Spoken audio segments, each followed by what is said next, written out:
is Avery Daigle, and for my biofuel project, I will be speaking on ethanol. So biofuel is a renewable energy source that is made of organic materials, and it allows for the creation of these fuels to happen in a much shorter time frame than that of natural gas resources. So ethanol is a type of biofuel which is made from different types of plants and sugar starches.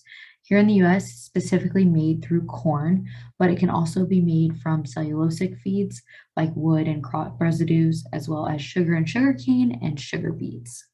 It is created through the process of fermentation, starting off with dry milling or wet milling, which I'll explain in the next slide.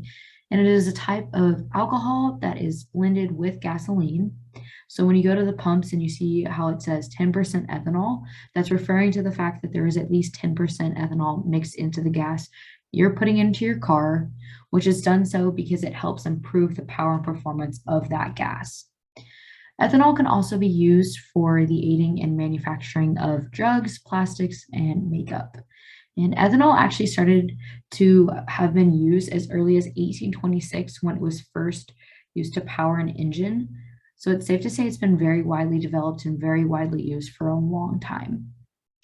So ethanol is made through two different processes.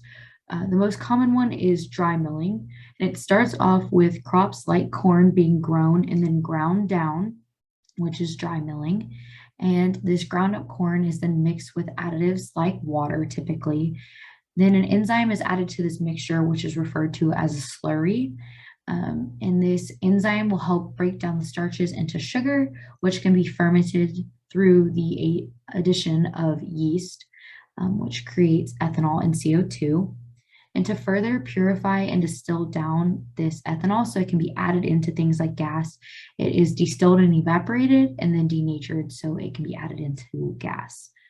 There's another process called wet milling, which isn't as commonly used, but it's essentially the same process, but instead of distilling it down, is actually dehydrated.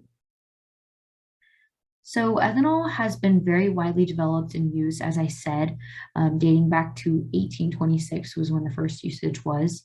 It has now become the most used biofuel, and 98% of the US gas actually contains ethanol. It is said that the usage of ethanol will continue to grow at an annual rate of 4.8%. It has generated a lot of revenue, and it has actually quadrupled in usage from 2005 to 2019. And the carbon footprint of ethanol has actually decreased significantly over the years. And it is said that it emits 40% less greenhouse gases with corn-based ethanol than other types of biofuels and fuels.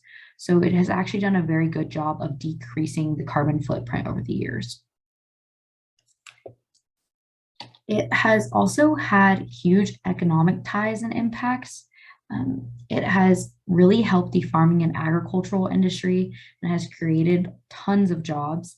It has also aided in generating $35 billion in gross domestic product and $19 billion in household income, which is huge. And under the US Renewable Standard refiners, it is now required to mix 15 billion gallons of corn-based ethanol annually, which has led to an 8.7% increase in corn cultivation and an expansion of 6.9 million acres of land for ethanol usage. So that's a lot of jobs and a lot of money spent in this industry. The usage of ethanol has actually been communicated in kind of a different way, not exactly what I expected. It is communicated very widely during political seasons due to the fact that big ethanol companies actually support political candidates. They've actually supported presidential candidates like Clinton, Bush, and Carter. So they will donate to their political campaigns. And in turn, these candidates will speak on behalf of these ethanol companies and how the usage is actually quite beneficial for the environment, for the economy, so on and so forth.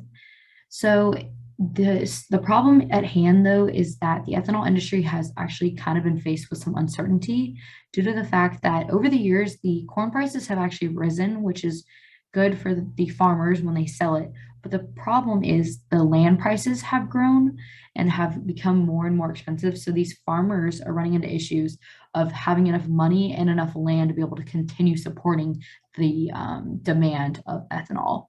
So a plan that I had proposed if we had unlimited funds would be setting aside specific plots of land for these farmers and donating more and funding them more through the government so they can have more land, have more resources, and have the ability to support the ethanol industry and its continual growth rate.